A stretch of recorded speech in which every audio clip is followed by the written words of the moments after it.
Okay, I would like to welcome everyone here at Revolution Books in Harlem and everyone who is watching this live stream in other parts of the country and the world. I'd like to welcome everyone to Revolution Books and tonight's special program. It's an urgent panel that is entitled "The Environmental Clock is Ticking." We need system change, and we need system change to deal with climate change. And this is taking place against the backdrop of the Glasgow Climate Summit and the planned protests that'll be taking place in Glasgow, London, other cities in Europe, and in the United States on Saturday. And it's very appropriate that we're here conducting this program at Revolution Books, because Revolution Books is the political, intellectual, and cultural center of a movement for an actual revolution. And at the heart of this bookstore is the work and leadership of the revolutionary leader Bob Avakian and the new communism that he has brought forth, which is a whole new framework for human emancipation. And this is a place, a space that values critical thinking, the search for the truth, and the poetic spirit. And here you find the breadth of books and the depth of discussion confronting the biggest questions that face humanity. And again, it's so timely and appropriate that we have this discussion about the ticking environmental clock tonight. And I would also want everyone to be aware of the fact that Revolution Books depends on you, on your involvement, in your support, and in your donation to our end of the year fund drive to raise $20,000.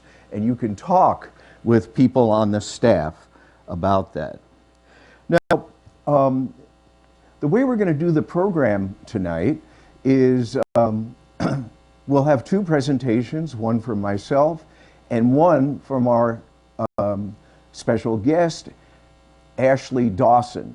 Now, Ashley is an author, an environmental scholar, and activist, and he teaches in the City University of New York system. I'll say something about his books when I present him to the audience. He will be joining us by Zoom. He can only be with us for 1 hour, unfortunately. So the way we're going to do this is that each of us will give a 15 to 17-minute presentation, and then we're going to open it up to you, the audience here, and that's watching, and especially calling upon you to direct questions and comments in this first round after the presentations to Ashley, since he will have to leave the program after an hour. So that's what we have in mind, and I'm going to begin the program now with my talk. And the title of my talk is Glasgow Climate Summit. The system and its rulers are leading humanity off the cliff. Only revolution gives us a chance to save the planet. Now, I want to start by referencing and actually reading the front page headlines from the New York Times this past Tuesday, as they reported on the first day of sessions of the Glasgow Climate Conference. And I quote, "Rifts and finger-pointing as climate summit opens. Biden seeks boost in oil while urging emissions cuts. Still falling short amid warnings of dire threat." That was the headline. Those three headlines were right on the front page of the New York Times. And indeed, the 15 major fossil fuel producing countries, including and especially the United States, are, despite all their pious pronouncements at Glasgow, currently on track to produce twice as much coal, oil, and natural gas through 2030 as would be needed if governments were to actually limit carbon emissions enough to avoid the danger line, the danger level of a 1.5 degree rise in global warming. warming. So Glasgow is worse than a public relations sham. The representatives and rulers of the major capitalist imperialist countries that dominate this conference and that dictate its agenda are engaged in a lethal combination. On the one hand, deception and pledges that feed paralyzing illusions. On the other hand, the US, China, Germany, Japan, France, Russia are jockeying with each other for advantage in this global system. And US imperialism is facing real threats to its dominance in this capitalist imperialist system. Environmental threats and economic and geopolitical challenges, especially from rising imperialist China. And the US is utilizing this conference to reassert its dominance. While these rulers maneuver and bicker in Glasgow, 200,000 people die in India each year due to lack of water or contaminated water. Sea levels are rising ever more calamitously. By 2050, at least 20% of what is today Bangladesh will be submerged. The extreme weather of floods, more destructive storms, and drought-related crop failures, as in Central America, has created a new category of oppressed humanity, climate refugees. There are now some 25 million of them, and there will be hundreds of millions as current trends continue. Think about this. 1 million species on this planet face permanent extinction. Think about it. The rainforests of the world, the lungs of the planet, are now releasing more carbon due to clear-cutting and burning than they are absorbing. Only the most radical revolution in human history that liberates human beings and ends the ravaging of the planet can begin to address and act on this environmental emergency on the scale and with the urgency required. And Bob Avakian has developed the strategy for a real revolution.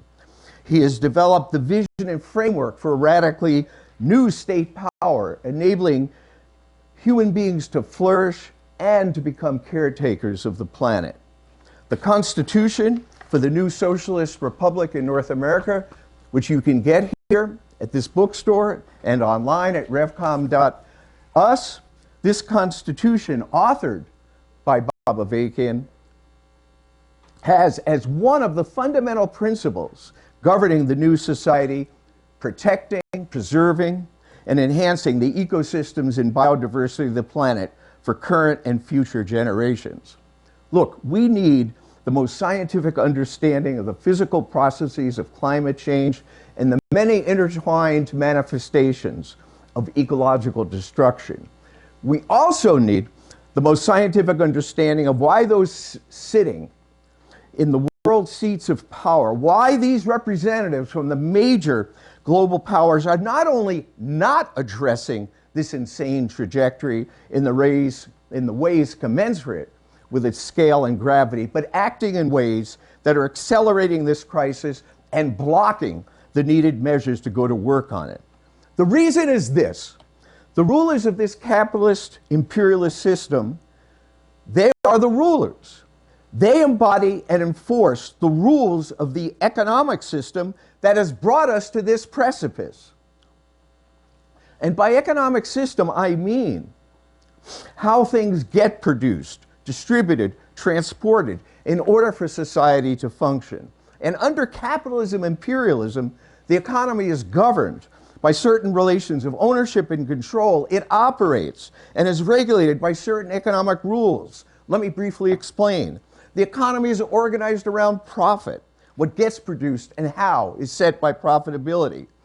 The foundation of this economy is privately controlled blocks of competing capital that exploit human labor for profit, that super exploit hundreds of millions in the global south. Privately controlled blocks of competing capital that plunder the resources of the global south for profit. And what drives this global economic system forward is the overarching commandment: expand or die. Apple and Microsoft, GM and Volkswagen battle for increased market share. They must cheapen costs, expand production, find new markets in order to stay in, to gain a leg up in and win this competitive battle. And this is a system of rivalry between great imperialist powers for control, for influence, for domination over markets, resources, regions. They are battling for control of the rare earth minerals in Africa that are crucial for the battle for technological dominance. And this rivalry leads to conflicts and wars. As we speak, the US and China are escalating their military operations and maneuvers in the Pacific. This system cannot address climate change because the heartbeat of capitalism and imperialism is the competitive and anarchic drive for profit and more profit. And this puts it at war with nature. And here is a cold truth as the planet is heating up. Fossil fuels are foundational to the profitable functioning of this capitalist imperialist system, and especially to maintaining US dominance within it. Fossil fuels are deeply embedded in the whole transport and power system. They are essential to the cheap labor global supply chains of imperialism that are essential to the profitability of capital, from the factories and ships to the warehouses. The US military depends on oil for its military machine of destruction and devastation. And oil is a strategic commodity. Great power control over oil and natural gas energy provides leverage over the world economy. And this capitalist imperialist system, operating according to these economic rules that I'm describing, is enforced by the violence and murderous repression of the capitalist imperialist state. When people took to the streets last year after George Floyd was murdered, they were facing cops. When thousands of people in 2016, some of whom were in this room, went to protest the oil pipeline in Standing Rock, North Dakota, this in the dead of winter, they were met with National Guard, water hoses, bulldozers, and mass arrests. And in applying science to society, there is an essential point of analysis and understanding. To change the system and its rules, we need to overthrow its rulers. We need to make a revolution to strip the capitalist imperialists of their economic and political power and establish a whole new state power. On that foundation, on that basis, we can establish a new socialist economic system that operates according to radically different and liberatory economic rules and criteria. We have the method and approach for carrying out this, the most far-reaching revolution in human history, in the new communism developed by Avakian, and he is giving visionary and scientific leadership to this revolution to change everything. So let's look at what becomes possible on the basis of a new state power, the dictatorship of the proletariat. It becomes possible to socialize the means of production and resources of society through public state ownership. On this basis, it becomes possible to carry out conscious, society-wide planning of the economy in a rational and sustainable way. This socialist economic planning and the economy as a whole will be guided by internationalism. The whole world comes first, promoting the advance of revolution of the world. It will meet social need and overcome the great inequalities that the new society will inherit from the old, uprooting racism and patriarchy, breaking down the divides between those who mainly work with their hands and those who work in the realm of ideas and administration, and it will safeguard the planet. The document some key principles of socialist sustainable development that people can get here at the store and at revcom.us concentrates what is needed and what becomes possible. I just want to briefly touch on some of these principles. The new economy will put the interest of the preservation of the ecosystems of the entire planet above its own national development. It will promote unprecedented international cooperation, sharing of knowledge, scientific knowledge, technology. Intellectual property rights will be no more, and devote resources to repair ecosystems and dealing with the necessary adaptations and changes required to deal with phenomena like rising sea levels in different parts of the world, for instance. It will put an end to the exploitative, pollution-intensive supply chains of empire. It will immediately dismantle all the military bases and occupations of the former U.S. imperialism. 3, it will move rapidly and decisively away from reliance on fossil fuel energy and rapidly adopt and develop renewable energy like solar and wind power. It will develop agricultural systems based on long-term land use planning, bio-agro diversity, and comprehensive soil and water conservation. The new society will move away from environmentally wasteful and socially atomizing systems of transport, like the private car. The new society and economy will forge a different kind of city and social fabric, more sustainable, more capable of meeting basic needs, including local urban food production, as part of regional economies functioning within a unified socialist economy. The new society, the new sustainable socialist economy in the former United States will strive to produce a rational variety of consumer goods and struggle against the whole mindset of consumerism, and the new society will imbue people with an appreciation of the complex interconnected natural world of which we are part and our responsibility to become caretakers of the planet. It is this system, this state power, that can unleash the know-how, the creativity, and determination of scientists, activists, basic and indigenous people who want to change the world and save the planet. This is what is needed, a revolution to emancipate humanity and change everything.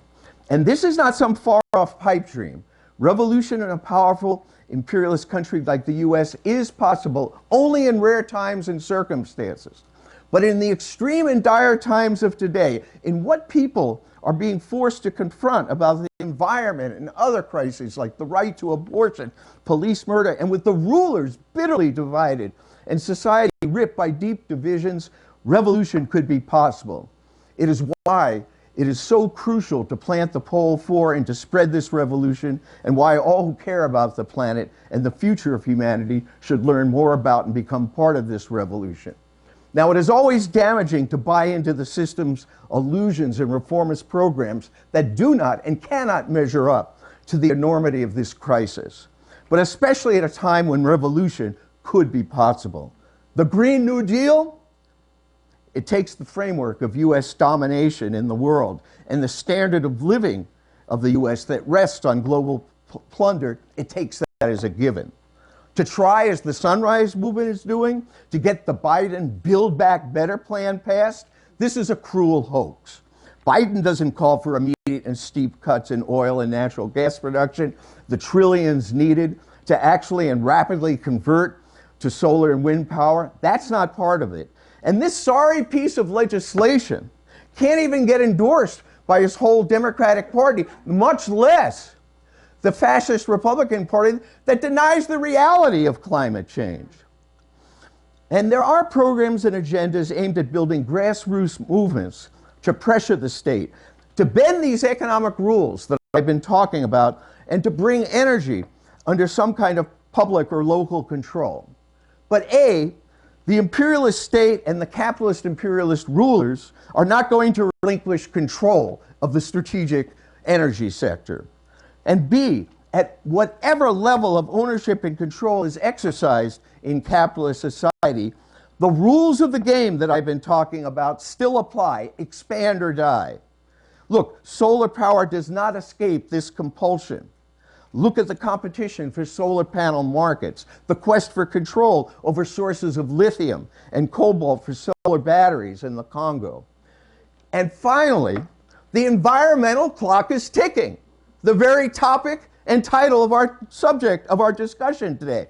Fossil fuel still represents, and listen to this, 80% of the world's energy supply.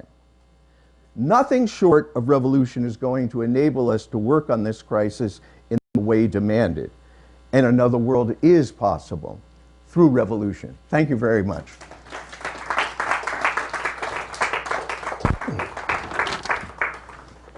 So now, I'm going to introduce our second speaker. As I said, Ashley Dawson. He's an author, an environmental scholar and activist. And he is the author, as I said, he is He's written several books. I want you to know that they are available. You can go to his website to learn more of his work.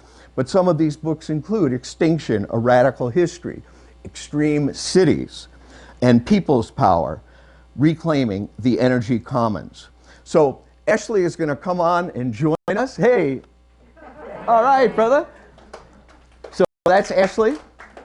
And he's going to give a talk, again, 15 to 18 minutes. And then we're going to go immediately to you, the audience. And as I said, you know, it would be good for us to focus the first round of questions, comments in response to Ashley's presentation, since he will have to leave at 8 p.m. So with that, I hand the virtual platform to Ashley Dawson.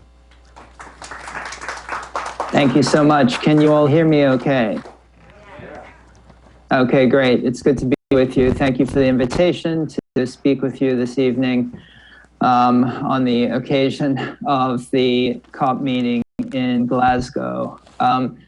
So I'll just start out by riffing on Marx and Engels. The world is haunted by a specter.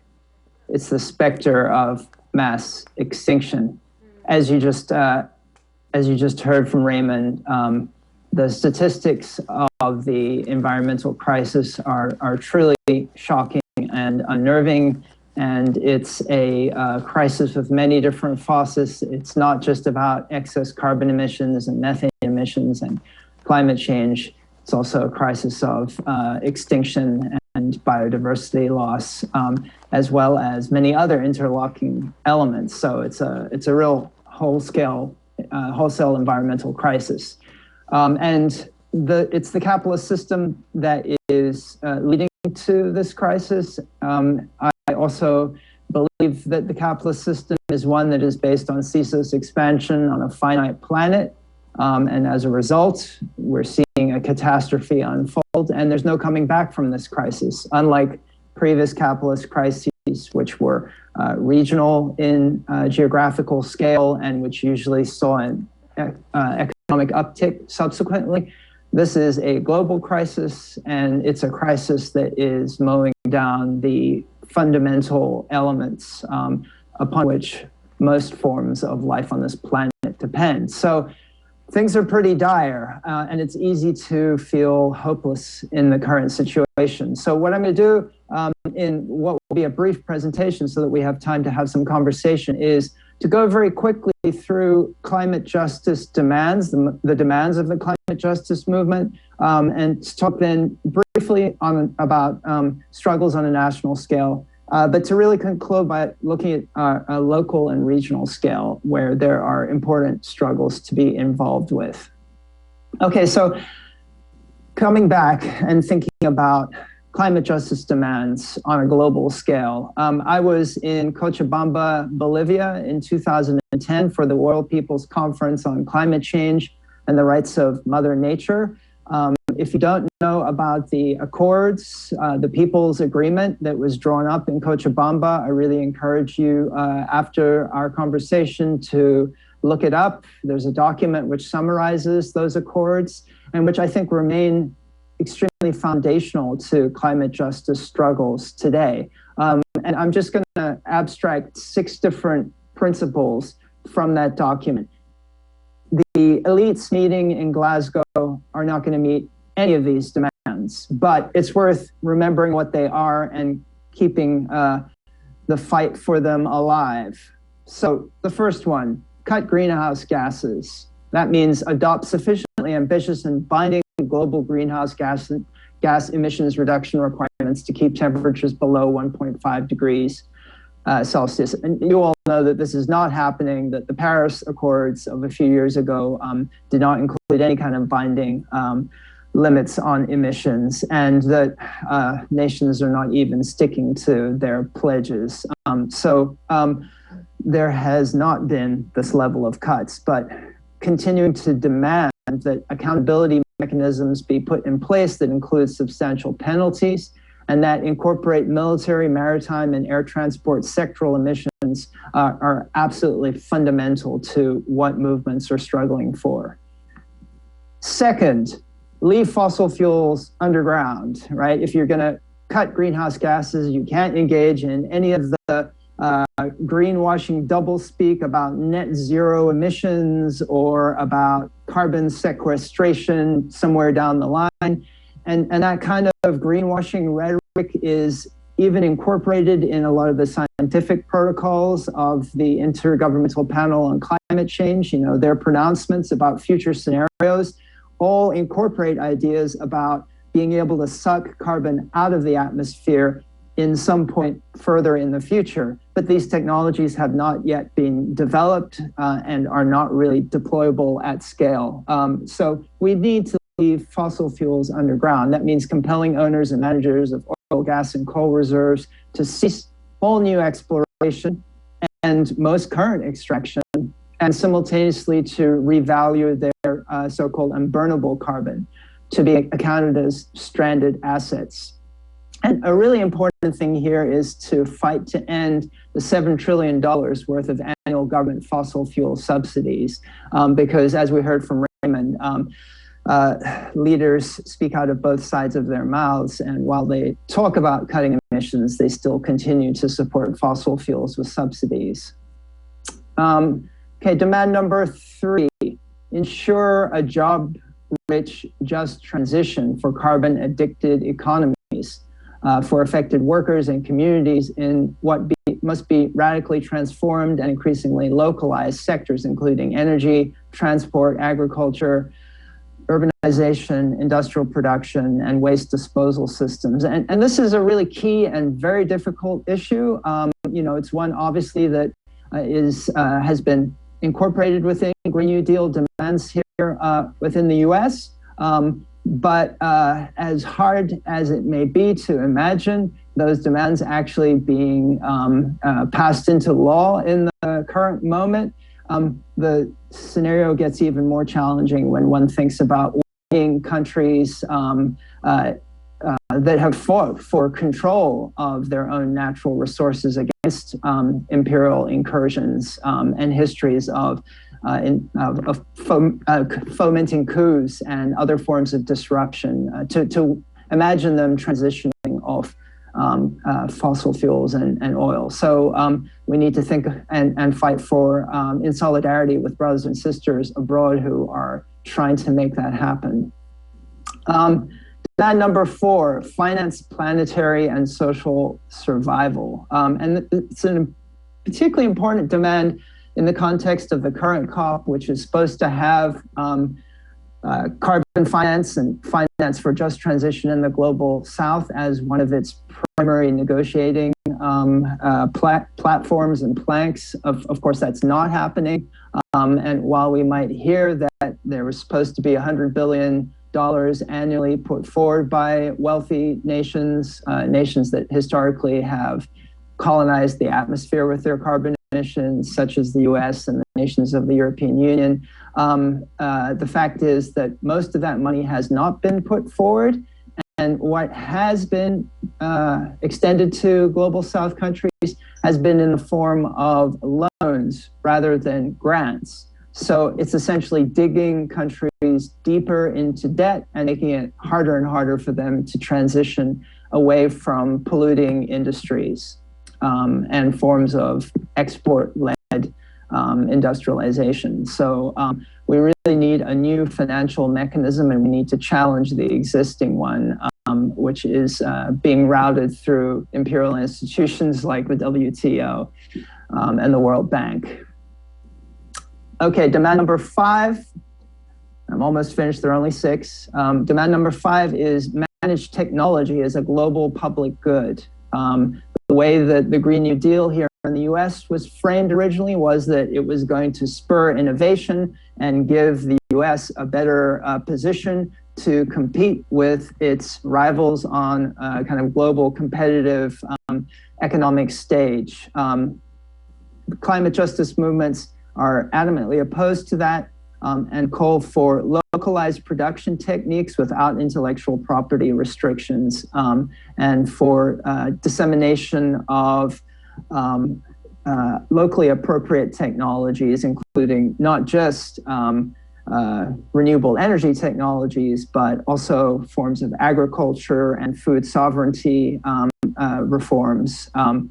And part and parcel of that is resistance to geoengineering fantasies, to timber plantation sequestration, and many of the other forms of carbon abatement that have been, and mitigation that have been put on the table at the UN Conference of Parties conferences since their inception a couple of decades ago.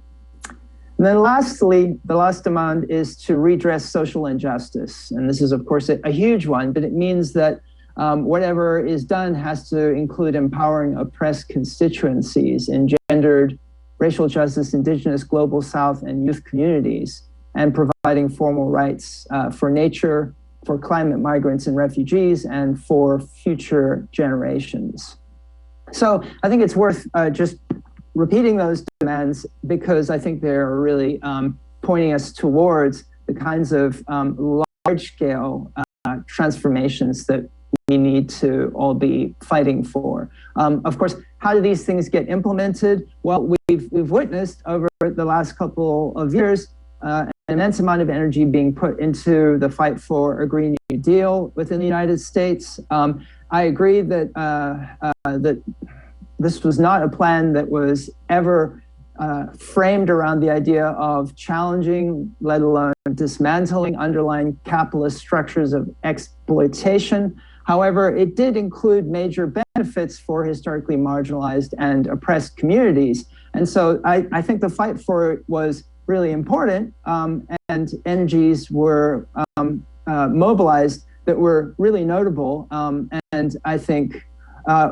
important to acknowledge. However, we've seen the frustration of those efforts, as Raymond noted, in recent months, with the right wing of the Democratic Party completely dismantling most of the elements of the Biden climate plan. And it's also worth noting that the Biden climate plan, even though it tried to appropriate a lot of the more radical elements that advocates had articulated for a Green New Deal, in its basic lineaments was extremely linked into the existing capitalist system of production. And one can understand that by looking specifically at the plans to transition away from fossil fuels, right? The Biden climate plan was based on regulating the existing investor-owned utilities, like, for instance, Con Ed here in New York City, which have been around for over 100 years,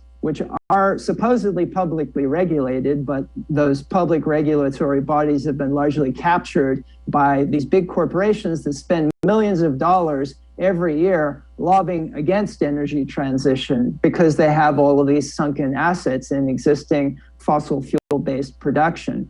So even had the Biden climate plan not been gutted by Joe Manchin and the other people on the right wing of the Democratic Party, there were really serious problems in it. So I think we need to think about not only fighting other possible pivots on the part of the Democratic Party, such as a switch to carbon taxes.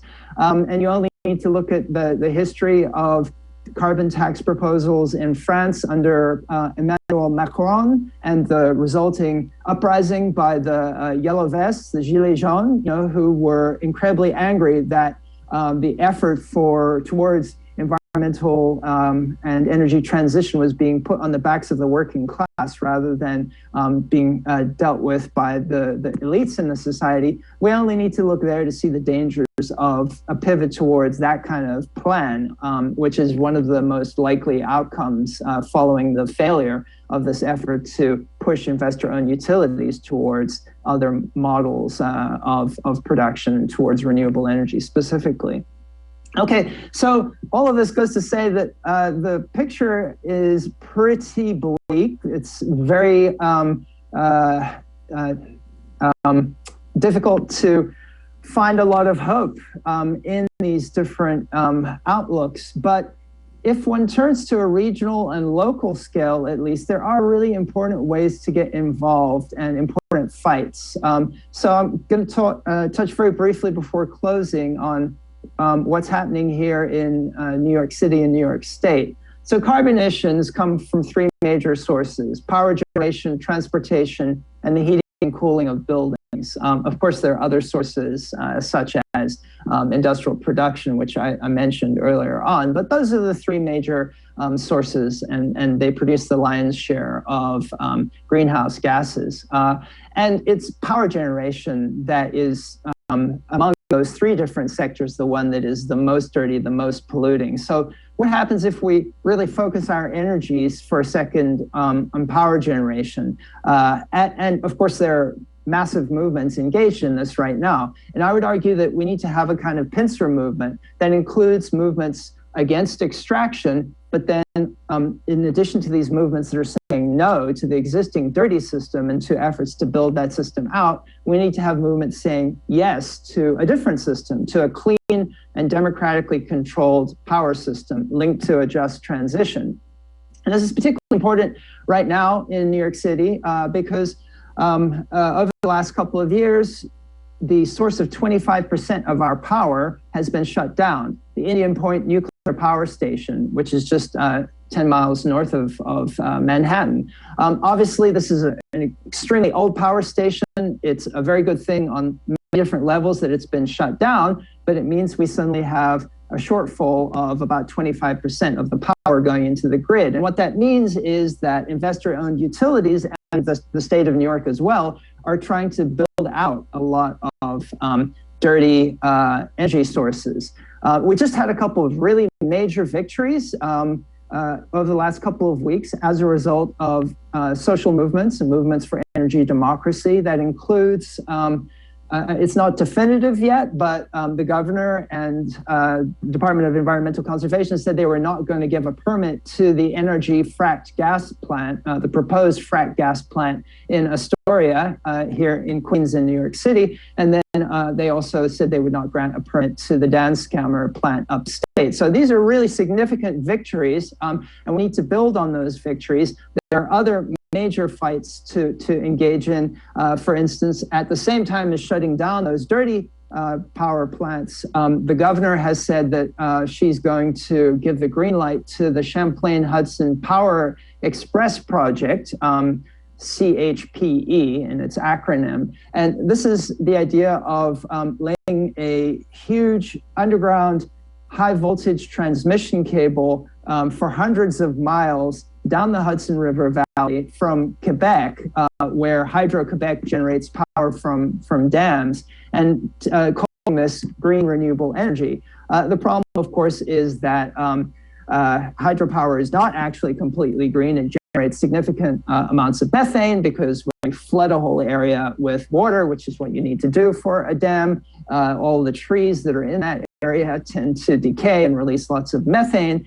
And it's also a major issue in terms of social justice because the land that's getting flooded is First Nations land. And so the idea that New York City is going to get clean, democratically controlled and just power from Quebec is an illusion. And we need to ask ourselves why we aren't building out alternatives like solar, rooftop solar, massive offshore wind, and other more local forms of energy that would actually create jobs locally as well and help to contribute to just transition locally. I'm part of the campaign for public power here in New York City, and the effort of public power is to create a new publicly controlled democratic entity that would essentially make Con Ed and National Grid and all the other investor-owned energy utilities redundant, and would be mandated to switch to 100% renewable power.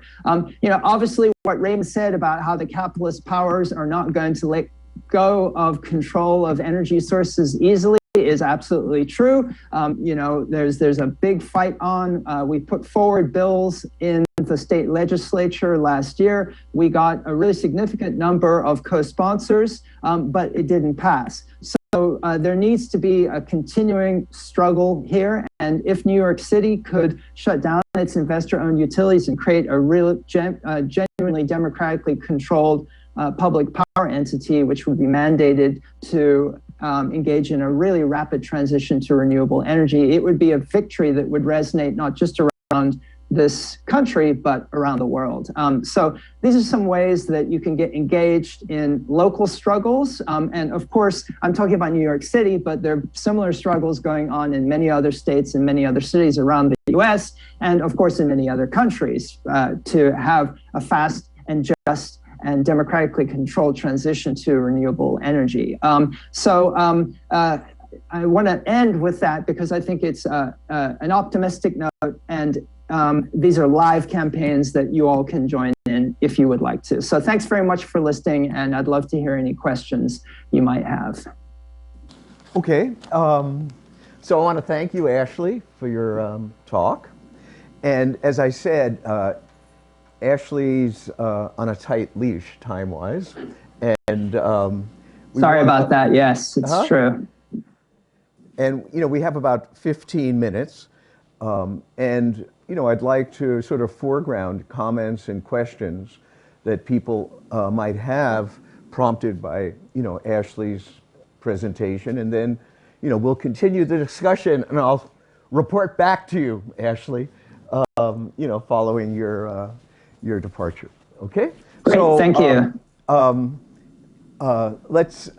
I don't think, you can't see the audience, can you? No. Well, let me tell you, we have, a full house. It's a small bookstore, but we have a full house, okay? So. Thank you for coming out. Or nearly. I'll have to get the data managers to make sure I'm quasi-accurate. We're close to. So I'm going to call on people in the live audience here at the store first, and then if there's some questions coming in on the live stream. But let me first just announce how people can send questions in. Could someone give me the... It's on the screen? Okay, great. All right, so everybody is plugged in and queued in, and now I'm going to call on the audience here. Comments, agreements, disagreements, things that have been provoked by Ashley's talk. Yeah, okay, we're going to wait until we get the mic to you. All right. Hello. Oh, cool. Okay. I guess I wanted to ask, a lot of people have argued with me about capitalism being this like rational entity with regards to profit, right? But if it is like such a rational entity, that seeks to maximize profit, like, isn't it in the long run, like, for certain like corporations to ultimately go with like wind or solar, which may have like, large upfront costs, but in the long term would be much cheaper, right? Like, wouldn't that be more of an effective way to maximize profit than continuing to use fossil fuels, which kind of implies to me that it's not really a rational entity, capitalism, but yeah, that's my question. Okay, maybe we'll take one more. We'll take them in couplets, Ashley. All right? Yes, sure. More, if there's another question here. And again, you might want to bounce off of Ashley. Yeah, I wanted to ask you, Ashley, I wanted to sort of get a better sense of what your view of how dire our situation is. And I was thinking of if you could maybe paint a picture of, if things go as they're going, without a major radical change, or just your prediction of like what kind of a world we're going to be living in maybe 10 and then maybe 50 years, just your best sense. And then I wanted you to, if you could just contrast that with if all of those demands, the Cochibamba demands, were met today, what would that world look like in 10 or 50 years by your reckoning? Did you hear that? Yes, I did. Great. Shall I respond to both? Okay. So the first question, well, what I would say is that national bourgeoisies, capitalist elites are not unified. There are different segments. And you can see that if you look at history, and you can see that if you look at the two dominant parties in the US, they're both capitalist, clearly, but one is more willing to make some kinds of reforms to social movements than the other is. And I think you can see that in relation to environmental issues and to energy questions specifically. So the person who asked the question is definitely right. There is a section of the capitalist elite who are backing renewable energies, who are investing in renewable energies, and who want to see renewable energy succeeding. And what one often hears when one gets into conversations with people, particularly policy wonks in the energy sector, is that the market is driving down the cost of renewable energy. And so the market is just going to, by its own kind of dynamism, help us make the transition we need, and that's all we need to worry about. Well, that's wrong on a lot of different levels. First of all, it's wrong because the major reason that renewable energy has been getting cheaper is that, first of all, the German government spent a huge amount of money in various different kinds of subsidies for renewable energy technologies over the last 20 years. And that then spurred the Chinese government to engage in massive production of solar panels. And so, these two kind of state-led efforts to shift away from fossil fuels into renewable energies are largely responsible for the market dynamics that make renewable energy like solar power economically outcompete not just coal-fired power plants today, but also nuclear power. Sometimes I get asked about nuclear power and why don't we support nuclear power since it's zero carbon emissions. Well, first of all, it's not, because you have to dig up the uranium somehow, and that usually uses a lot of fossil fuels. But mainly it's just not competitive and can't be brought into the energy grid nearly quickly enough. So it's important to kind of keep this history in mind. And I think it's also important to think about the particular conjuncture that we're in, right? During the pandemic, demand for fossil fuels declined a huge amount because everyone stopped driving around on the roads when they were locked down at home. And because of that, energy companies, seeing a shortfall in demand, stopped producing as much. And now that the economies of the developed world are opening back up again, there's much more demand for fossil fuels. And consequently, there's massive growth in precisely the areas that there shouldn't be growth, like in coal globally, and even here in the United States, right? Peabody Coal and other coal companies, stocks are up by 700% over the last year. And that's why, going back to what Raymond was saying, that's why Biden is the magic of the market, Ashley. Sorry? That's the magic of the market at work. Exactly, the magic of the market. So, my point is that the market is not rational by the standard of keeping life alive on the planet. And I think the current conjuncture just really shows that in the most brutal detail. I'll try and be quicker because I know time is going quickly in response to the second question. The situation is really dire. I think it's important to keep in mind that the kind of main authority, the Intergovernmental Panel on Climate Change, that has been issuing increasingly alarmed warnings, is actually a political body, and it's also a scientific body, and that means because of the first element that it's tended to mute its warnings historically, and because of the second element, scientists don't want to get their predictions wrong, and so they have to wait until they have almost 100% certainty to say something is actually going to happen. And so that means that for many years, For instance, the melting of Greenland glaciers wasn't incorporated into the IPCC scenarios because scientists weren't quite sure what rate they were melting at. So they just kind of took it out of the equation entirely. So the situation, I think, is really, really scary. It's hard to predict exactly what's going to happen in 5 and 10 and 50 years because of the danger of tipping points, which is, for instance, increasing emission from methane, as the tundra in places like Siberia warms, that could really push environmental systems past very dangerous tipping points.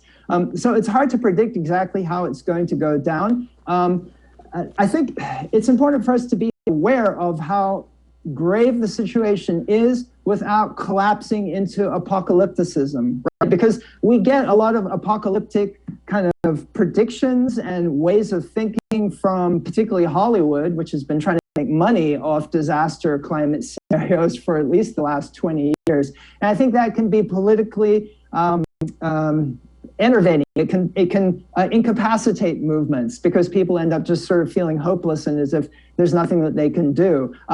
Capitalism is going to keep exploiting the planet all the way down. And while there may be massive, and there are quite likely to be massive crises in the very near future along the lines of the pandemic that we've just seen, that doesn't mean that our struggles should end. And so we have to be clear that we have to come up with transformations and strategies that are not reformist in a bad sense, but in the kind of Luxemburgian sense, revolutionary reforms or reforms that lead in a particular direction. I mean, I was talking about public power, right? If we can really socialize energy generation and make sure that it's controlled, that communities, frontline communities, environmental justice organizations, unions, and other people who are really affected are able to make decisions about what our energy system is going to be like and who's going to benefit from energy transition. It's a kind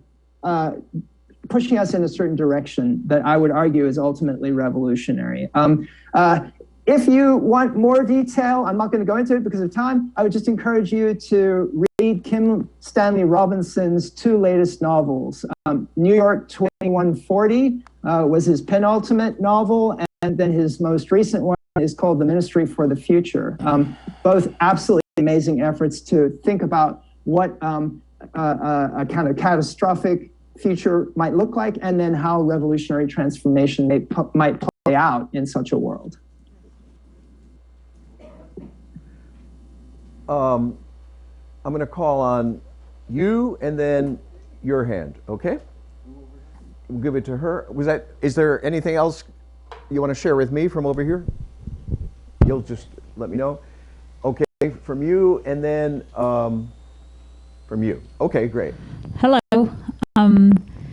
So I just wanted to say that those 6 demands from Cochabamba really sound really great when you read them, when you say them.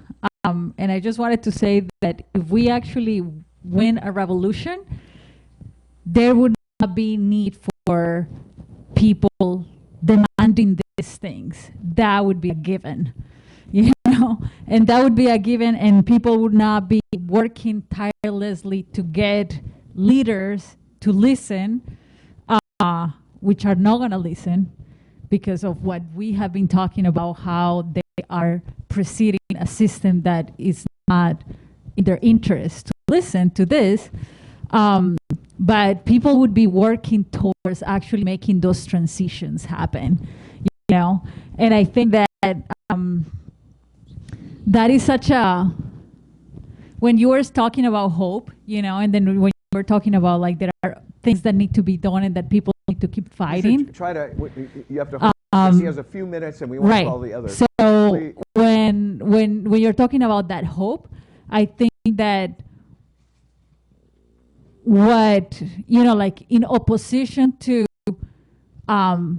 getting there by trying to get these leaders to listen to us, I do agree with Raymond that we need to get to a point where we actually take power and then put in place these these, as you were calling them reforms, but not reforms, but like this transformation of society, like, right away, because it's not happening right now, and it's not going to happen under this system. All right, I want to call on you, okay? This will probably be the last round for you, okay? Ashley? Yeah. So. Hi, both of you are great. Raymond, you made a pretty important point when you said that in all of these climate deals they make with the bourgeois ones, that the U.S. is going to maintain its standard of living. Like, that's a pretty heavy thing, because in order to save the planet, we may have to get rid of the car culture. I mean, we may have to radically transform our very relations to everything, and people will have to, like the urban agriculture, like everybody will have to know how to farm a little bit as they do the mental and manual labor. So. Do you want to direct something? Yeah, well, you can just comment on that. Will we maintain, what will the standard, like what kind of standard of living will we have after that? Okay. And again, I apologize that I have to go so quickly. I have to go put my daughter to sleep. So, yeah. Let me try and respond quickly to both of those questions. Yeah, look, I agree with the first questioner. It's important to keep in mind that we need revolutionary transformation, and that a lot of what is being offered is snake oil of one kind or another in terms of environmental politics. But I would say that, it's also important to keep mobilizing as social movements to put pressure on whoever is in state power in the meantime, because movements need to have concrete victories to build themselves, and people need to feel inspired. And so, when I sort of go through that list of demands, these are demands coming from movements which are global movements, including in places like Latin America, right? After all, the Cochabamba Accords were promulgated in Bolivia, which had a president who was an indigenous person, the first indigenous person ever elected to office in any country, and who talked about being a socialist, and who was part of a whole wave, the so-called pink tide of socialist governments. And yet those governments continued to engage in extractivism of oil and other resources. And so keeping these kinds of demands on the table and coming up with really revolutionary reforms, or reforms that lead in a revolutionary direction, I think are extremely important. As I mentioned, I think the Public Power Campaign is one such instance. If you don't know about it, I really encourage you all to get involved with it. You can just search for it on the internet, Public Power NY, and you'll be able to find out more about what the campaign consists of and how you can plug into it. But there are many other kinds of concrete examples of this sort of thing. The second questioner asked about agriculture, for instance.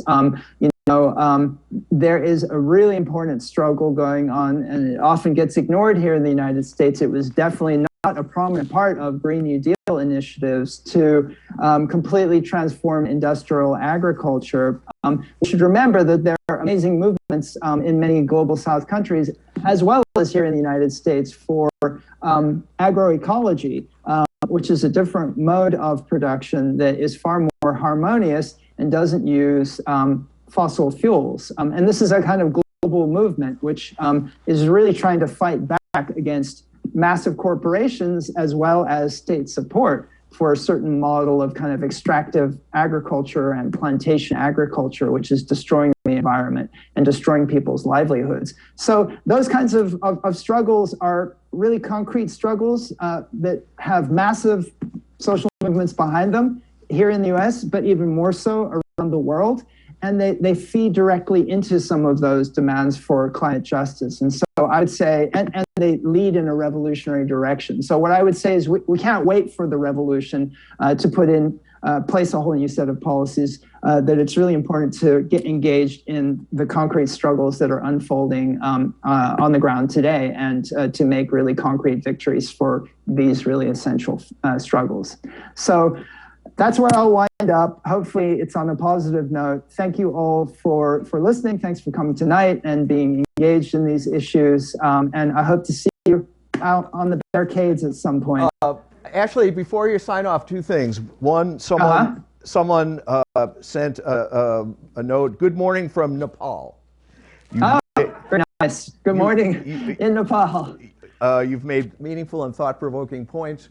We have to continue our dialogue and our debate on these questions, Ashley. I do want to say that the choice is not between waiting for a far-off revolution and fighting for incremental or local change. You know, the planet is hurtling towards catastrophe. And, you know, the choice is really, we live with that, or at a moment in which revolution does become possible, we work to accelerate the process of making this revolution to achieve the macro transformations that are necessary, you know, society-wide and globally wide. And to do that, you need state power. You need to have the capability to restructure an economy, to organize it around wholly different principles. And that's what a revolution makes possible. But this is the discussion that we have to enter into. Round two. We'll set that up. That sounds good. Thank you again for inviting me, and it's been really great to speak to everyone here. So good night, and I wish you a good discussion for the rest of the evening. And you have to come visit us at the store. Okay? Bye, everyone. Great. All right. We're going to continue the the discussion here and online. There was regrettably, there was one or two questions that came in online that, we didn't have time to put to Ashley. Okay, so this is a good point at which I'm going to call Emma to the stage. Emma represents the New York Revolution Club. She's going to make some announcements, and then we're going to continue our discussion here. All right? Hey everybody, my name is Emma. I'm with the New York City Revolution Club, and we are getting organized for an actual revolution to overthrow this system. And I won't repeat everything that, the panelists said, but we are hurtling towards catastrophe. And there's the rulers and there's the rulers of this system, and we got to get rid of the rulers and their system through the only way we can, through an overthrow. And so I want to invite you. I'm going to have somebody, maybe someone with the Revolution Club could pass these out. I think that they're in the back. Josh, could you grab one? Sorry, grab one of those and pass it out. And so these are ways that you can actually get involved and join with the New York City Revolution Club. We have points of attention that we fight for and we live by, and the slogans are fight the power, transform the people for revolution. And humanity needs revolution and communism. And so there's a ways that you can come and you can be part of this. There's a Zoom call that's going to be happening tomorrow with Raymond Lotta, 7:30 p.m., right, with the Revolution Nothing Less show. 7:30 p.m. Eastern Time. Yes, that is correct. And tell people how they can okay, great. So it's on the flyer here. You can text the Revolution Club for more information. And then tomorrow, we're going to be out at Columbia, where people can come get deeper into the Declaration and call to get organized now for a real revolution. And then on Saturday, this is a part of a work in progress, but right now the air needs to be disturbed around what is happening with the environment. And so the Revolution Club this weekend wants to go out and do banner drops that say we need system change, not climate change, revolution, nothing less.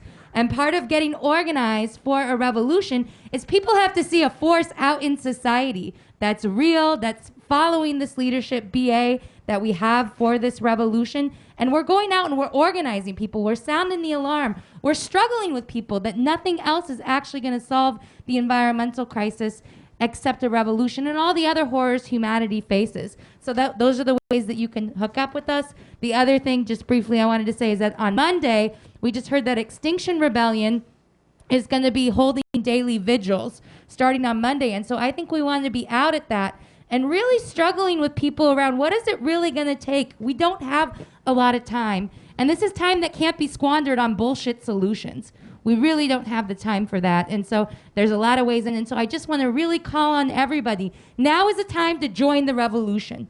Come with your questions, come with your energy, come with your ideas, but you need to step in to the revolution. Great. Okay. So I just wanted to speak to some of the issues that were on the floor, and then we'll move the agenda forward. Okay. And I will say, in the interest of transparency and fairness, I'm going to share, points and observations that I've made, criticisms and disagreements with, with Ashley. Okay.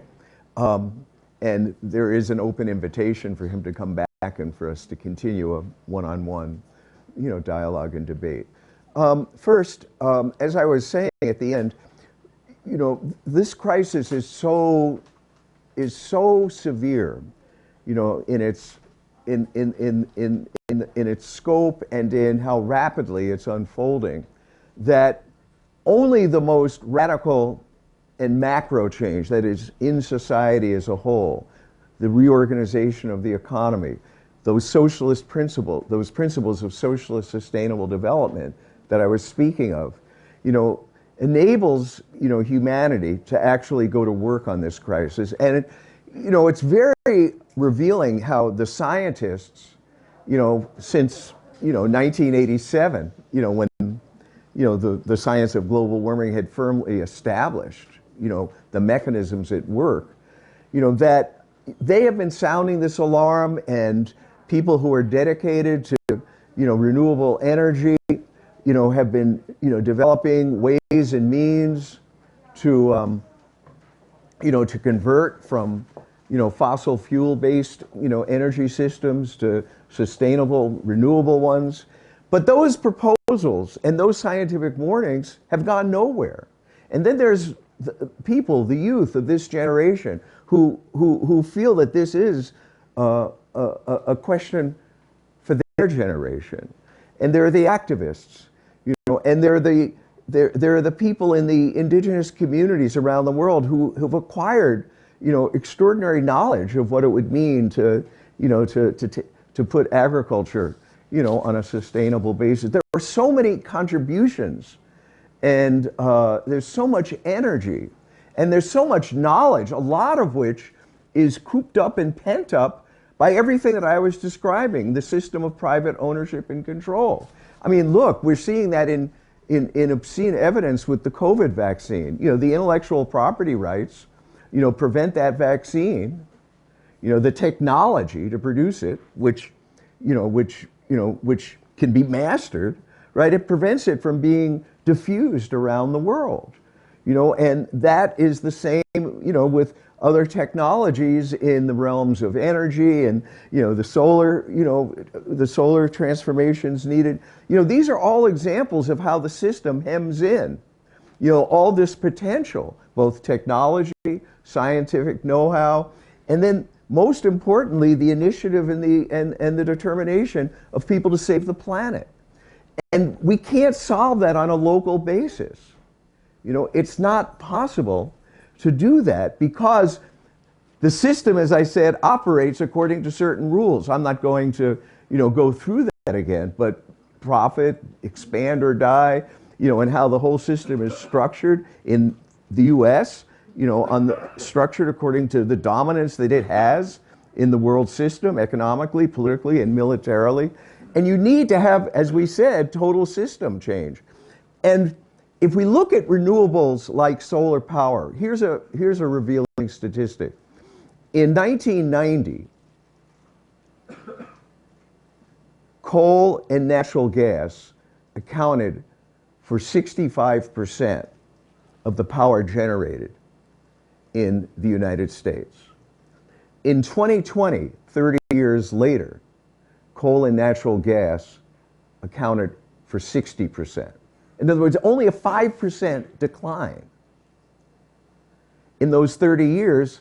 And the workings of the market are the workings of the capitalist system, to maximize profit. And then it's, as I said in my talk, when we look at something like solar power, that is inseparable from the raw materials, the inputs that go into it, the lithium to charge those batteries. And there is a battle, there's great power rivalry over those minerals in Africa right now. So, I touched on this in my comments, and, I'm emphasizing, one, what is the pace at which the market is bringing about the shift to, the so-called shift to renewables? It's completely out of line with the radical and rapid transformation that's needed. And it's on a foundation of exploitation and plunder. And when we look at something like the city of New York, here too, what is the power, what does it mean to talk about, changing, the forms of regulation of local power? One, the power grid doesn't exist without finance, without the bank loans, and the whole structure and system of finance. Two, it has to source its supplies, through the markets of capitalism, for the construction of plants, for the transmission lines. So all this is bound up with the whole workings of the capitalist system. And whom does this power system, and what does this power system at any level, whether it's municipal, state, or national, whom and what does it serve fundamentally? I mean, in New York City, there's no understanding of the political economy of the city without understanding its role, as, a financial and administrative headquarters of empire. And the banking and real estate sectors, that's what calls the shots. And the changes in, forms of regulation of the energy system, are not changing the complete nature of class division and inequality. It's reproducing and perpetuating that. So, these are all elements of why it's inadequate, and it's not leading to the kinds of society-wide changes, and it's not leading in a direction that's fundamental in breaking and rupturing with the way things are. Let me just simplify this. This society and economy has to rupture with the way in which it interacts with the world on the one hand, the population of the world, and the way in which it interacts with nature. It has to radically rupture with how it interacts with the rest of the world, which it plunders, which it dominates, and it has to radically rupture with the way it interacts with nature. It treats nature as a cost-free input into for-profit production. So these reforms, which is what was on the table, are not speaking to the enormity of this crisis. And the longer we chase after these micro changes, the longer the system stays in place, because this is leading people in the wrong direction. And we've written some polemics about this on revcom.us in an article I wrote, on the eve of the conference. The point is made that there are people who are really genuinely concerned about, everything we've been describing, the horrors upon horrors. And they are devoting a lot of energy and creativity to trying to bring more solar power on stream. And, these are efforts that count for something, and they're motivated by an understanding that, that the more carbon that's released into the atmosphere, and the more this happens year after year, the more the long-term consequences, because that carbon stays up there for 300 to 300 years, hundreds of years. But here's the reality, that for every, fraction of carbon that is reduced through some of these changes or some of these reforms, there's so much more, multiples of it, exponentially greater amounts of it that are being emitted into the atmosphere because of the ongoing structure and functioning of this system. So we have to look at the entirety of this. So I just wanted to make, some of these points in, in response, to what, to what was being said about, the urgency and how do you actually approach this. And we are, as I've emphasized, in a time in which revolution does become possible. There's no guarantee, but we have to be erecting this pole for revolution. We have to be drawing people into the kind of discussions that we're having here. And people, can learn more about and contribute to this movement for revolution, coming here to Revolution Books, and learning about the new communism developed by Bob Avakian and the leadership that he's giving. And I really would like to commend to people's attention an article, if someone could hold it up, that Bob Avakian wrote that really encapsulates, the nature of this system and the nature of society and social and economic systems, and how they develop and how they become a barrier to the further advance, of humanity. And this article is why the world is so messed up, right? And how it can be radically changed. I want everyone to know about this article, and people can get a copy of it at the desk. I'm sorry? Oh, people got packets. I wasn't handed a packet upon arrival. So I wanted to say, to say these points about, the reforms, about shifting, the power regulation, here in New York, and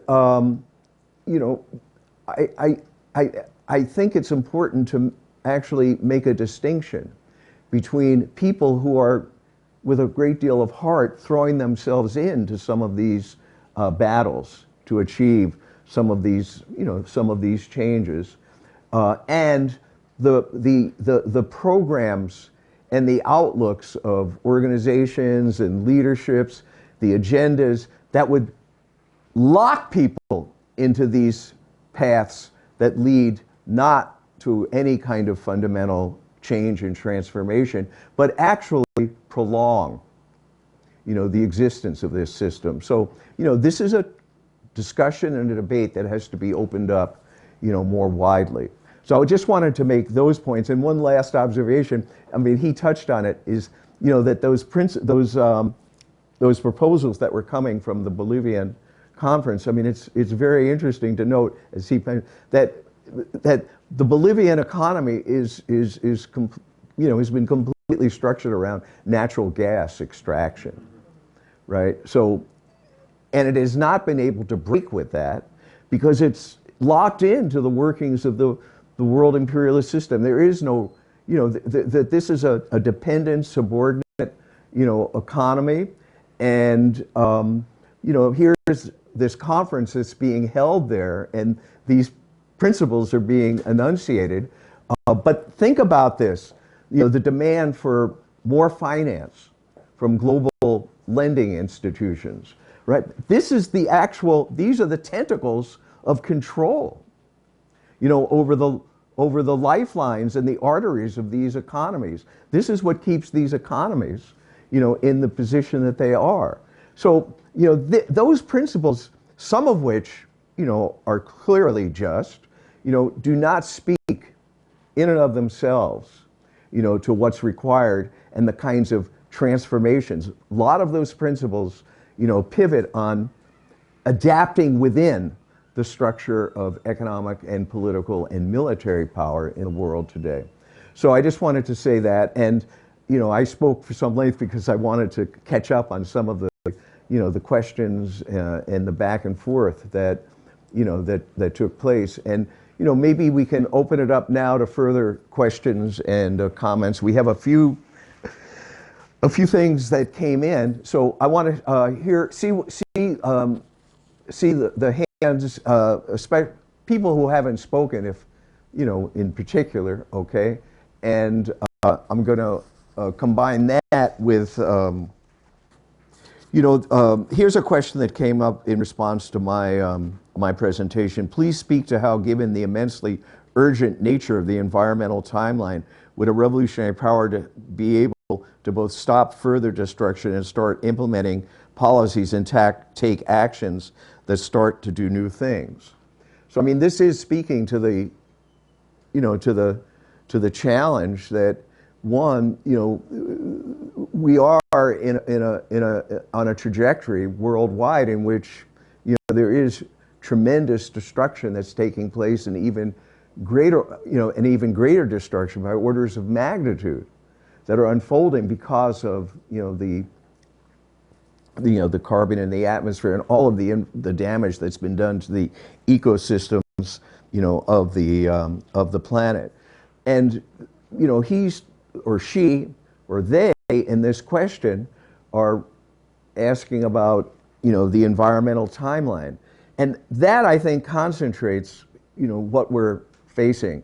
That the environmental timeline is one in which, if temperatures continue to rise globally at the pace that they are, the direct effects and the feedback effects, the accumulative effects of what has been pumped into the atmosphere, are the potential is there to cause incredible damage. I mentioned rising sea levels. Major cities in the world could be flooded, engulfed. Agriculture, crops, parts of Africa can no longer be, parts of Africa will no longer be able to cultivate, subsistence crops. So what that means is that we have to have the deepest scientific understanding of what is happening. And what I was saying earlier is that understanding has not been taken up and applied. It's been squelched, and we have to unleash all of that in the new socialist society.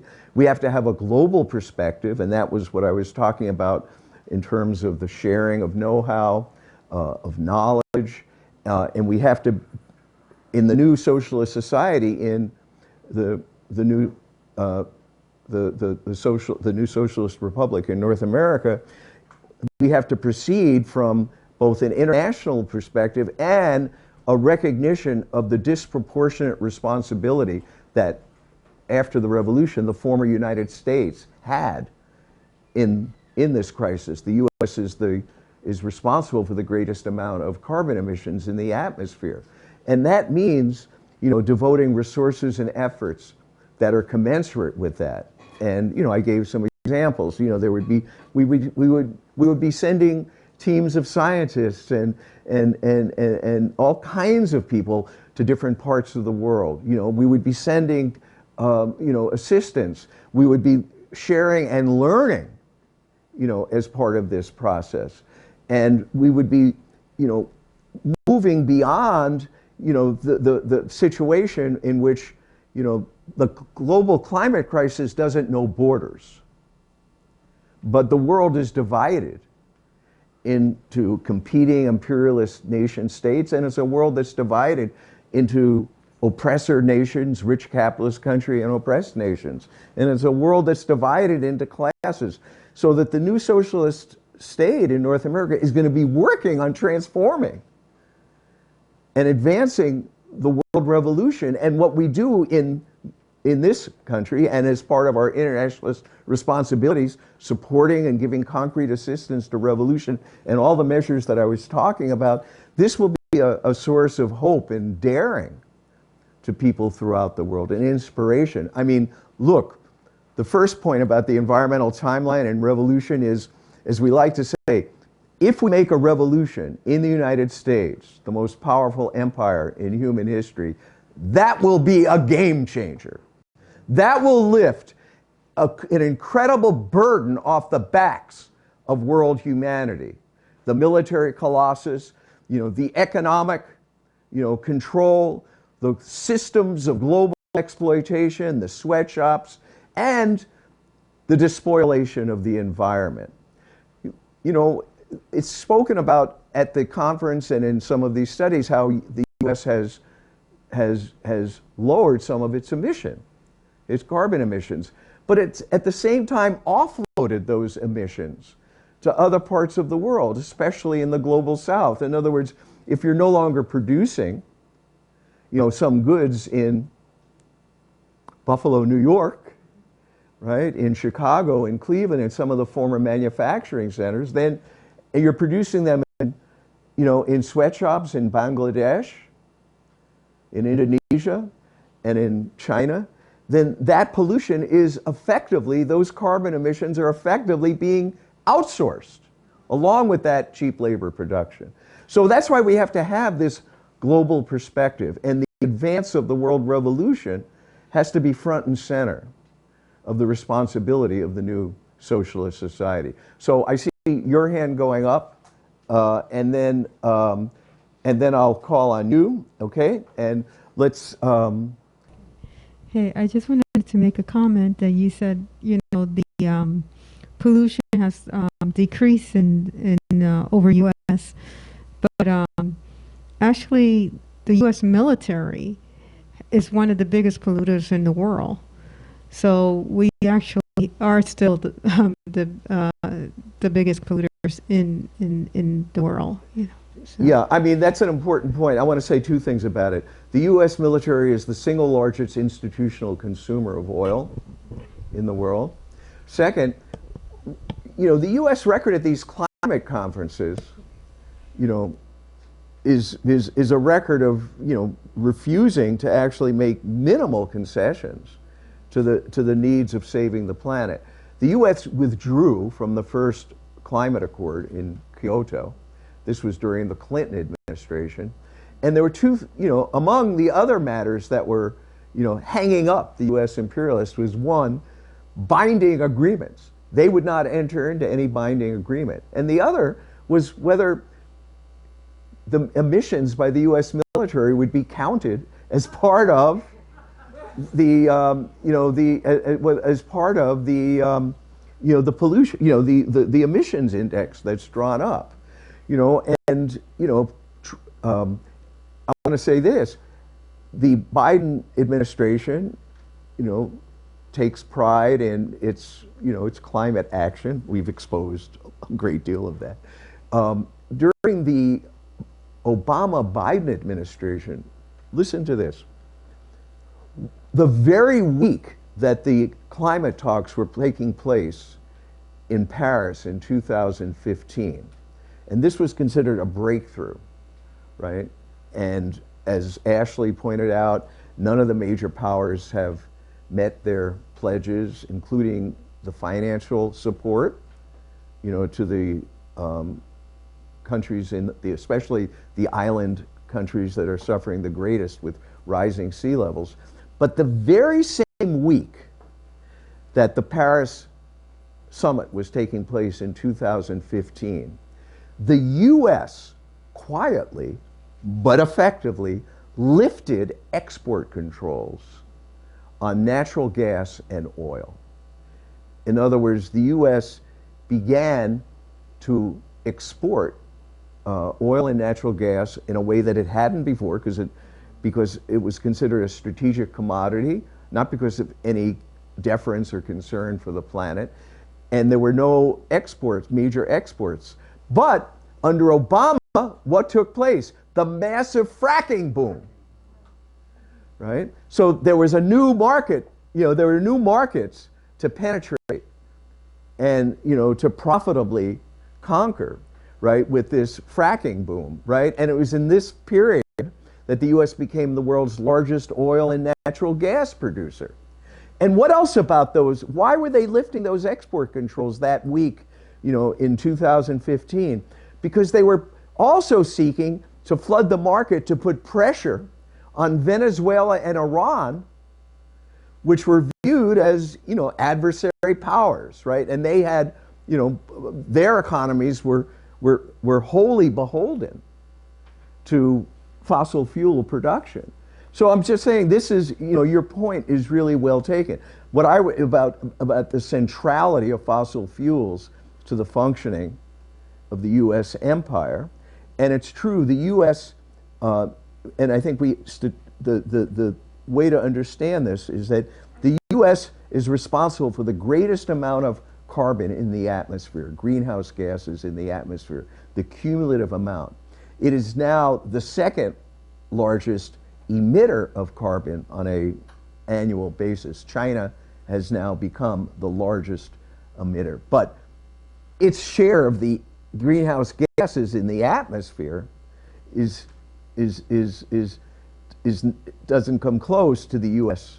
share. Now, that is, again, the situation, and I want to emphasize the global climate crisis, catastrophe, emergency. It doesn't respect national borders and boundaries. It's affecting the entire planet and all of humanity, and it's putting both in peril. And this underscores, the whole need for the kind of revolution that could go to work on the scale, and this is the important, on the scale and with the urgency that could allocate the resources for the, to address this crisis, and critically release all that creative energy and understanding that's held in check by the workings of this system. You had a point. Yeah, real quick question. So I know that the contradiction lies with transitioning to the resources and technologies needed to reverse the climate crisis by as much as possible. But the contradiction lies in that we can't just do away with oil, coal, and natural gas automatically, because we need those resources in order to transition. So the question is, how do we use as least as those resources as possible in order to make the transition less damaging to the environment? And that's, I mean, this is an essential question. And, I would commend the principles of socialist sustainable development. People can they get copies here? We haven't run out to see. In other words, you have to restructure the entire economy to do that. You have to keep the oil in the ground. This is very important. When we have these discussions, with Ashley and others, about, well, we can make some improvements, we can make some advances, right? But the oil companies fundamentally have to be put out of business. Their assets have to be stripped away from them, and the oil has to be kept in the ground. It's very clear and blunt. How can we make this rapid transition? There are two elements to it. One, we have to change the system of ownership, right? So that these resources and the decisions that are made about how to utilize resources now reflect the priority of emancipating humanity and saving the planet. You're going to completely overhaul the economy on that basis, right? That's point one. You have to change the whole structure of ownership and control, the priorities, the orientation that guides, economic development, and then you go to work on that transition.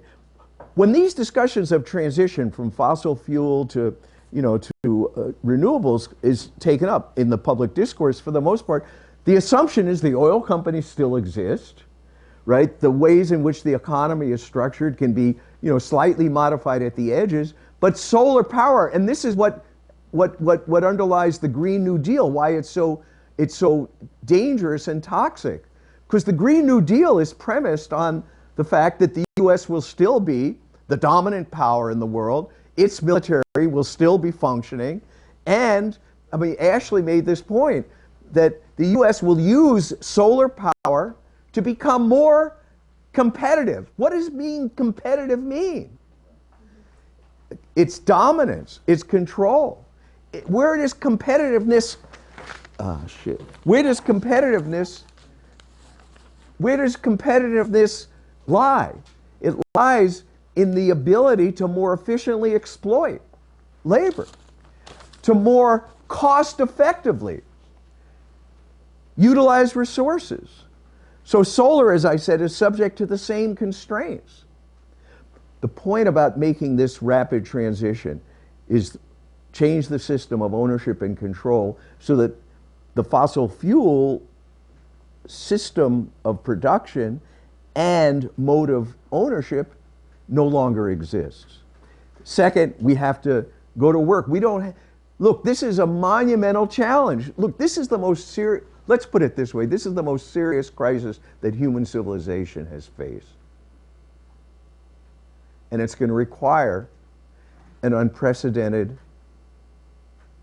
effort to unleash, to redirect, right, and to experiment, right, and to sum up and size up, you know, and to learn all along the way. But we have two things going for us, right? One is great knowledge about the nature of this crisis and what needs to be done.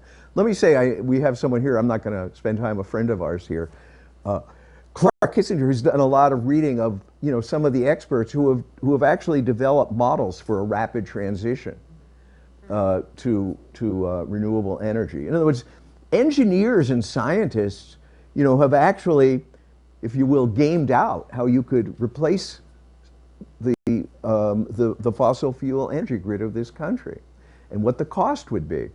But that's not happening, and it won't happen, right? So, you know, there are ways, and we have two things going for us. One is the knowledge, and there's a great deal of technology that can be put in the service of this. And on the other hand, what we have going for us is what revolution makes possible, opening up all these possibilities to act decisively and massively. And we have the new communism developed by Bob Avakian, you know, which is the method and approach, you know, to understand and go to work on this, and to do this in a way that really frees humanity from all the constraints of oppression and, you know, social division. So those are the two things we have going for us, and there's a model that's in the principles of socialist sustainable development. So let's move on. Could I see any hands? Did you speak before? I did, yeah. Okay, just out of fairness to everyone. Let me see all the hands, and then let me see if there's another question. Okay, so we're going to go back. We're going to go back to, you know, some of the people who asked questions before. Okay, your turn.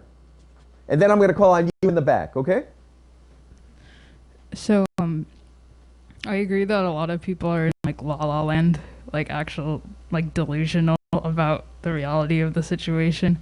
You know, I have a friend who, she was kind of angry that I told her revolution is the only way to solve this, because, you know, she believes that, like, indigenous Native American methods of, like, you know, cultivation and agriculture and whatnot is kind of the way to go.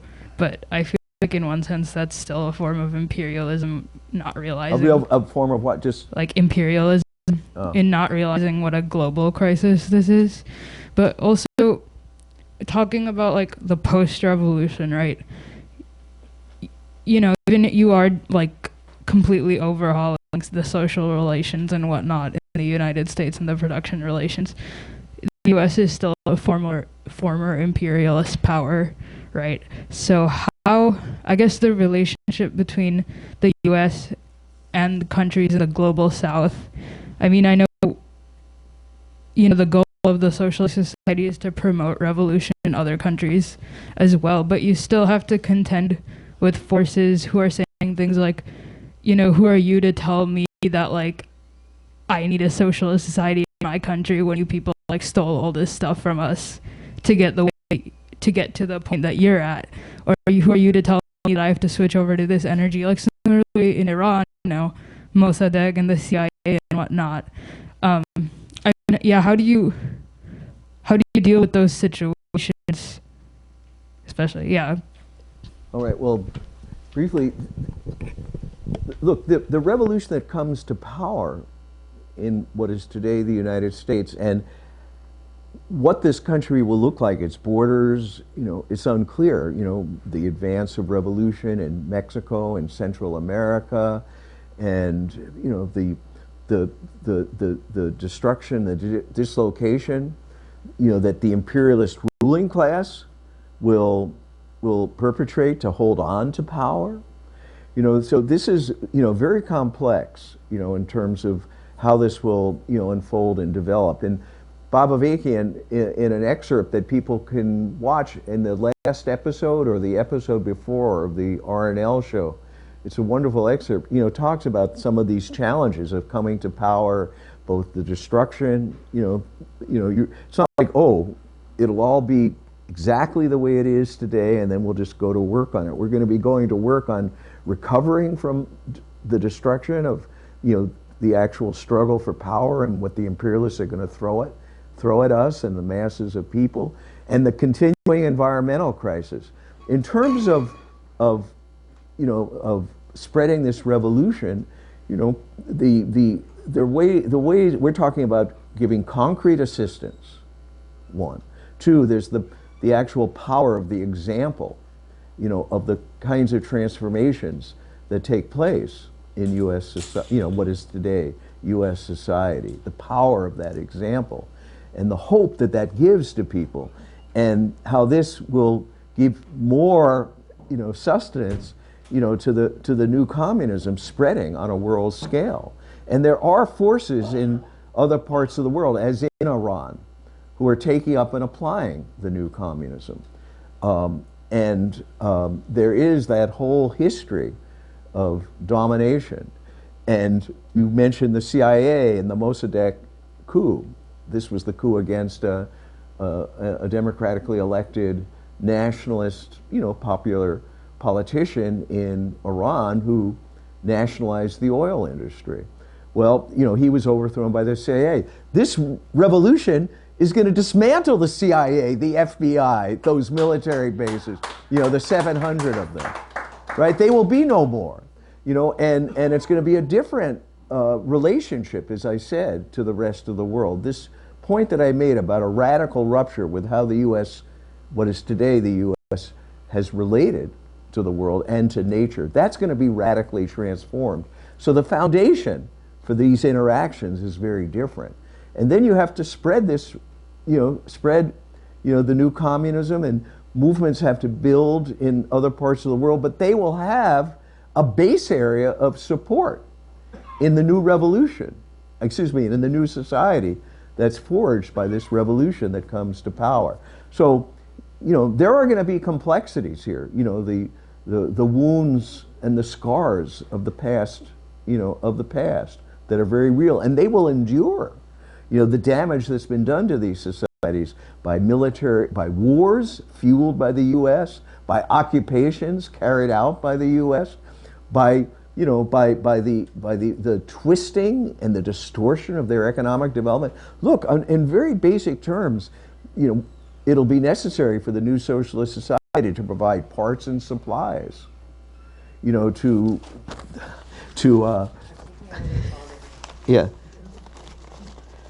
parts and supplies and economic assistance to countries, whose economies were dominated, as I said, dominated and distorted by the U.S.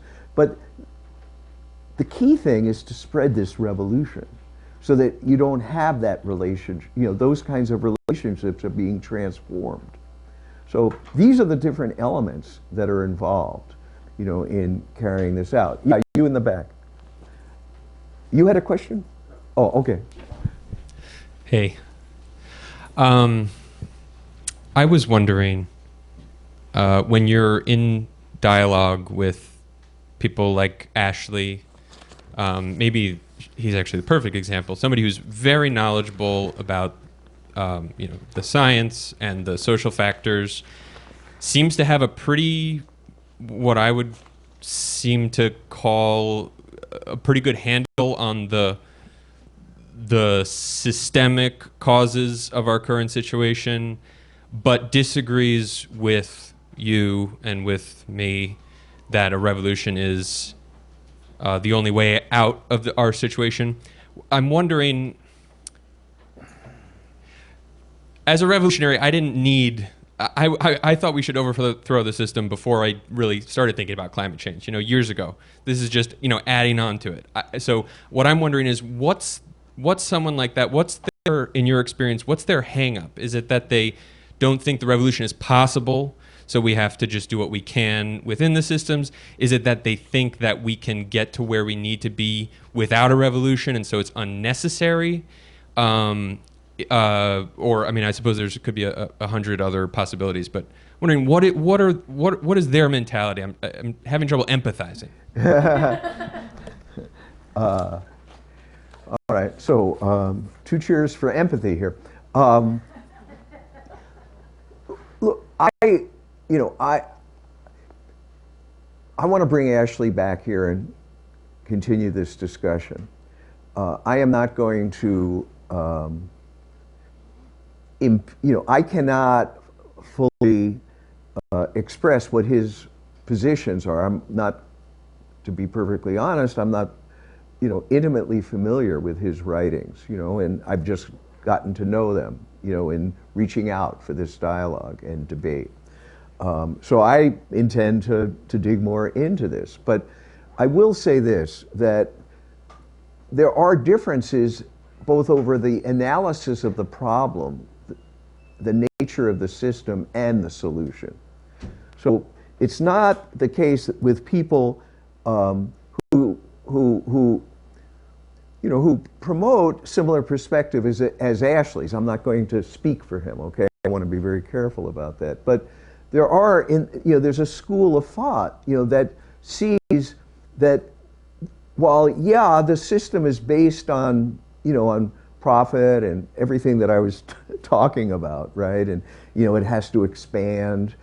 But there's a way in which the depth of that is not fully grasped. And, this is an issue of political economy. For instance, people like Naomi Klein say, well, what we have to try to do is, okay, there are these kind of rules of the system, but we can pressure the system to, quote unquote, bend the rules.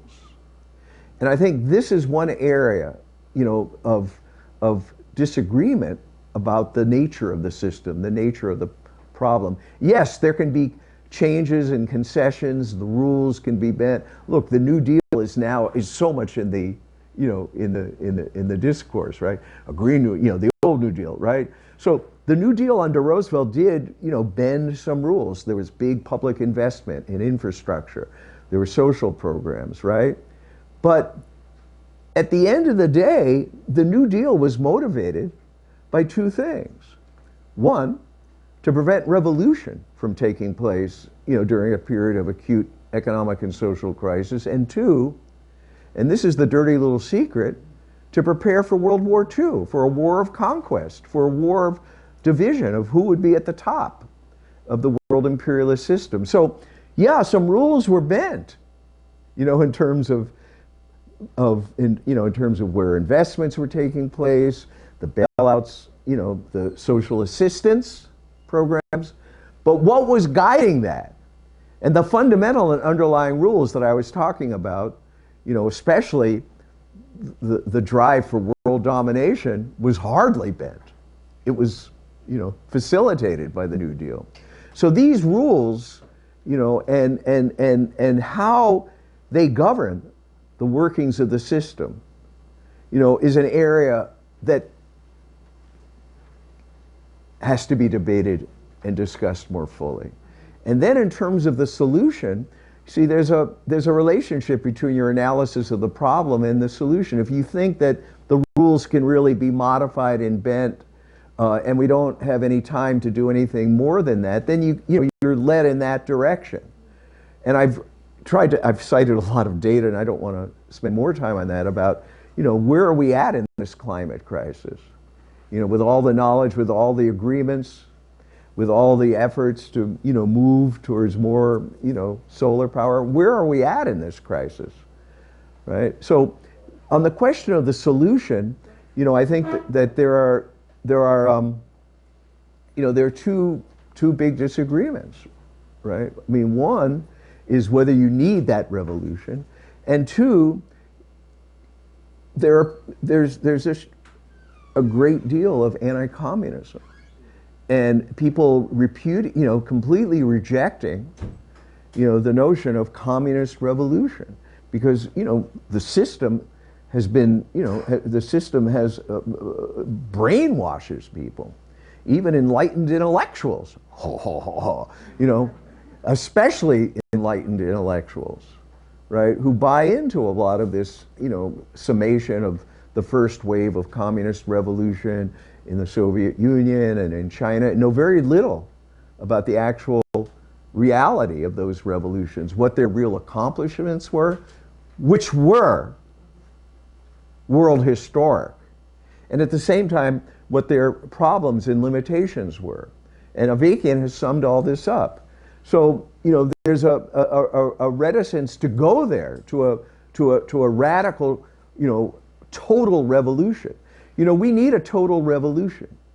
It's a phrase that, Marx actually, developed. We need a revolution to put an end to all exploitation, all oppression, all the relations, of patriarchy, of racism, the division between mental and manual labor, all systems of exploitation. We need, a total revolution, what, Marx and then later Mao and Bob Avakian has been referring to, as the four alls, to all that economic exploitation, the division of society into classes, all the relations, of social inequality, as I said, patriarchy, and the ideas, the values, the culture that reflects all of that. We have to transform all of that.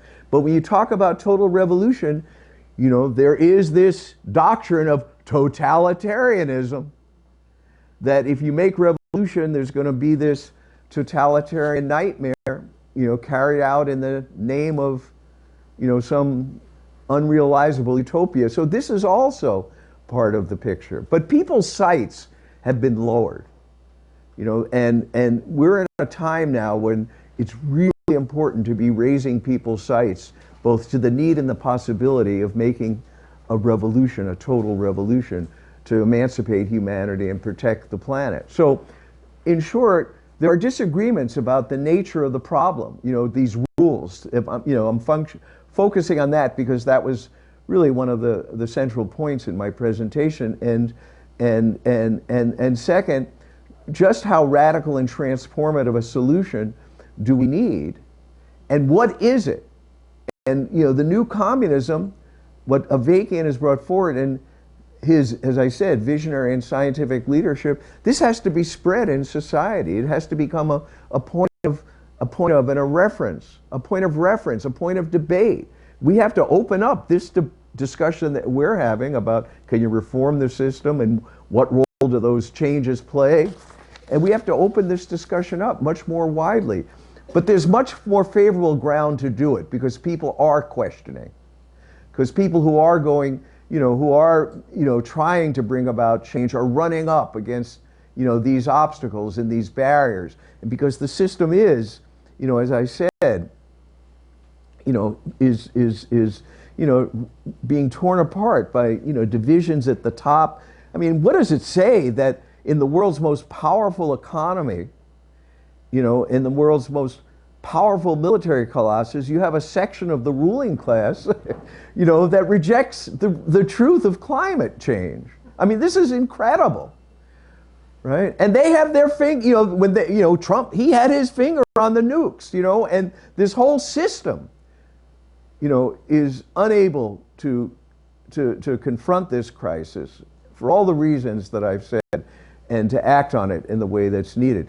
But this is a moment now where there's people are questioning, beginning to increasingly question, why things are the way they are, and this climate movement, the environmental movement, is very, very critical, in terms of, what questions get posed. Unfortunately, right now there's a very low level of resistance, and resistance is very important. Resistance that can can, yes, result in some changes, some reforms, but that's not the main thing about resistance and fighting. And the main thing about it is that, you know, it raises people's sights. It poses big questions about why the world is the way it is. And people who are involved in this are making a statement to the world. We won't let the planet burn. This has a very positive effect on society. But then where do we go with that? Are you going to work within the system to somehow make it work? Or are you going to work to get rid of it? And that's what we're trying to, you know, that's the question that's being posed. So, you know, there are these disagreements, and, you know, we have to carry on more of this dialogue, and I want Ashley back, as I said. What time is it? 9 o'clock. Okay, maybe we should see who else has some questions. I keep dropping. I really don't mean, I mean, we did take some of the other questions. You know, I do have to say there was, you know, someone, I just thought someone made an important observation in what was sent in about, I mean, I took, someone made this observation. It was directed at Ashley, but I think it's very thoughtful. He wanted, they wanted to know what Ashley's take was on how the environmental activist energy is overwhelmingly aimed at pressuring Democrats, and direct action has fallen off, in part due to state violence. So what about the state of the environmental movement? Well, I'm not going to comment. I mean, I think it's something for all of us to reflect on. And Emma talked about going out, you know, on whatever day it was, you know, to the, you know, yeah, to, you know, what's happening, you know, that, you know, this is part of what's hanging people up. I mentioned the Sunrise Movement, and, you know, and sort of how it's in thrall, you know, to this Build Back Better plan from Biden, and just, you know, what's happening. And this is contributing to taking the, another, you know, there's the oxygen in the atmosphere, but there's the political oxygen that's being ripped away, you know, as a result of people getting sucked into these dead-end channels. So I think this is a very thoughtful question about, you know, the notable lack of you know, of activism and resistance in relation, you know, to what's happening in Glasgow. But that's not a permanent state of affairs. You know, the very workings of the system, this climate crisis, and, you know, this is all part of the picture. So, you know, I think that's, you know, on that. Let me hear or see what else, and we have, it's 9, you know, I'm just wondering, I'm just trying to get a sense, because people have spoken, and if people want to make really brief comments, and then we'll end and break up for informal discussion. Are there some announcements that anyone wants to make from the store? I didn't know, Jane, if there's a quick, okay. Well, you haven't spoken, so make a quick comment. I mean, make your comment. Trying to gather a few thoughts and make them more compressed than I probably would have 15 minutes ago. I'm very regretful that we're out of time now, because I do feel like you've raised a very important question and posed the challenge, and, you know, delineated the reform versus the urgently needed revolution. But we haven't had enough discussion of how do we go to work on that, and how do we go to work on it in relationship to the need for a much greater mass movement around the environment, around all of it. You know, it really, if we understand that the clock is ticking, you know, I know what you're saying about Naomi Klein and everything, but Ashley did say that the reason to work for reforms, people need concrete victories, and what was the second? People need to be inspired. Right. You know, hope. The people need hope. And, you know, this is something we have to struggle over, because what is the basis for hope if you're just making a few little crummy steps? You know, we're losing time. That's not to say that we shouldn't unite with people who are doing that, but we have to also struggle with people. And, you know, Right on. We don't have more time to do this now, but I at least want to put the challenge out there. Right. The Revolution Club does Revolution Club Sundays here every Sunday. We get into discussions of major pieces that major in importance. They're not like treatises. I don't mean major that way. But could you just hand that to me? Thanks. You know, Bob Avakian is working tirelessly to struggle with people over the revolution that we need. And we are talking about a revolution of millions of people, not just a handful. So this is really, really important. Great. This Sunday, the Revolution Club will lead a discussion why the world is so messed up, and it's the one you mentioned before, and what can be done to radically change this, a basic scientific understanding. So these discussions are really, really positive. Everybody gets involved in them. We go to work on this together, and I want to invite everybody to come this Sunday. There's a whole range of events that we're doing. I'm not going to go into the announcements now, okay, but there's a flyer that has all the events. And my last point on all of this work with the articles that Bob Avakian has been writing, there is no other leader in the world today like Bob Avakian. This is somebody who has never given up on revolution, who has continued to work tirelessly. And people should consistently and get beyond your own anti-communism, if that's your obstacle, whatever your obstacle is. Follow your passions for the kind of injustices that you don't tolerate and get more deeply into the work of Bob Avakian. Okay, I think that's a great ending to our discussion today. We'll stay around for some informal chat, and tomorrow there is the program that I'll be doing with the RevComps, and we have the sheet with the events and activities that are coming up. So I want to thank everyone for coming out, our audience live stream, and we'll be back for more and to get further and deeper into this. So thanks again.